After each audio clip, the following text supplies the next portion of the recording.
நிர்மலா தேவி ஒரு கல்லூரி பேராசிரியை அவர்கள் மீது வழக்கு பதிவு செய்தது பெரும் பரபரப்பை ஏற்படுத்தியது.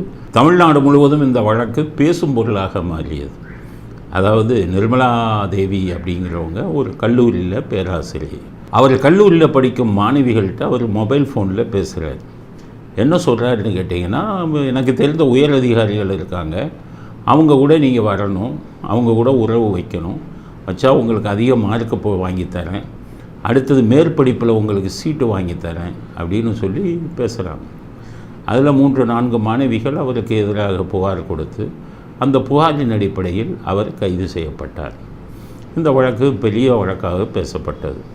அந்த டைமில் பார்த்திங்கன்னா அவர் ஒரு இதில் சொல்லும்போது கவர்னர் மாளிகையை பற்றி சொல்கிறார்.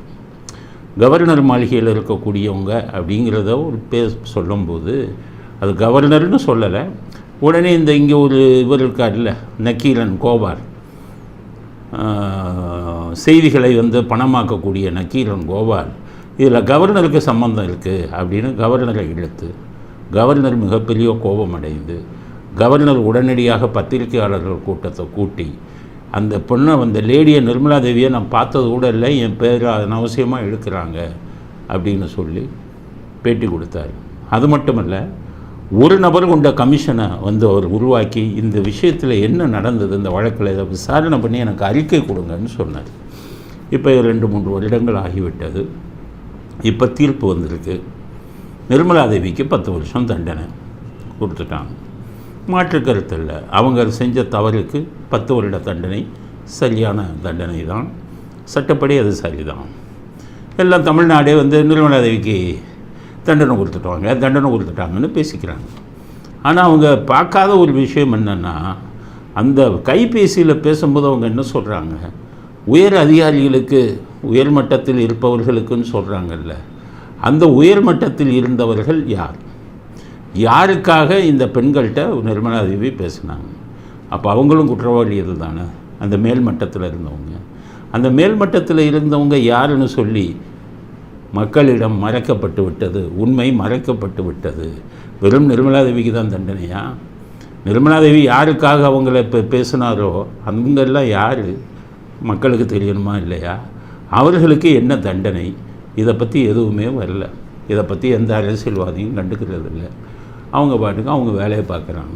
அதனால் ஸ்டாலின்ட்டு சொல்லி பிரயோஜனம் இல்லை.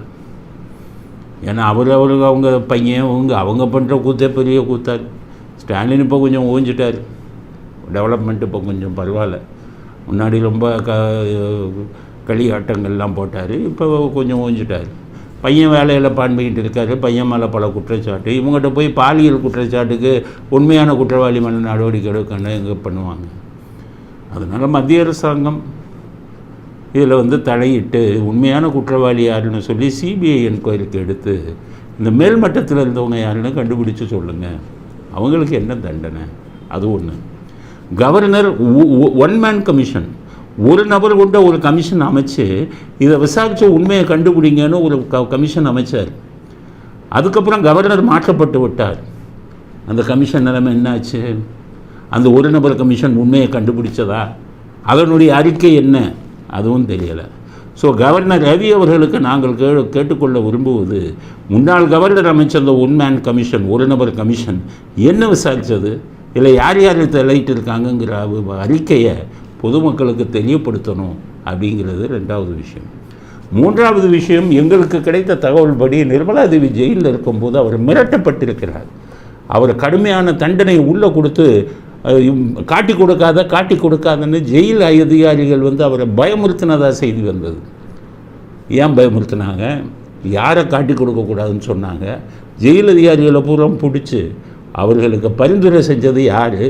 இதில் யார் காப்பாற்றப்பட்டிருக்கிறார்கள் என்ற விஷயத்தையும் சிபிஐ உள்ளே இந்த வழக்கை எடுத்து அதில் சம்பந்தப்பட்ட அனைவருக்கும் தண்டனை கொடுத்தால்தான் இந்த வழக்கு வருங்காலத்தில் ஒரு பாடமாக அமையும் அப்படிங்கிற கருத்தை நிர்மலா தேவி விஷயத்தில் முதல் கருத்தாக நாங்கள் பதிவு செய்ய விரும்புகிறோம்.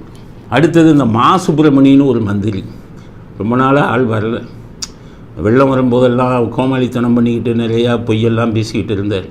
மக்களெல்லாம் மகிழ்ச்சியாக இருக்கிறார்கள் அப்படிலாம் பேசினார். அவர் தான் ஸ்டாலின் வாக்கிங் போகும்போது பின்னாடியே அப்படியே குடிஞ்சிட்டே போவார்ல.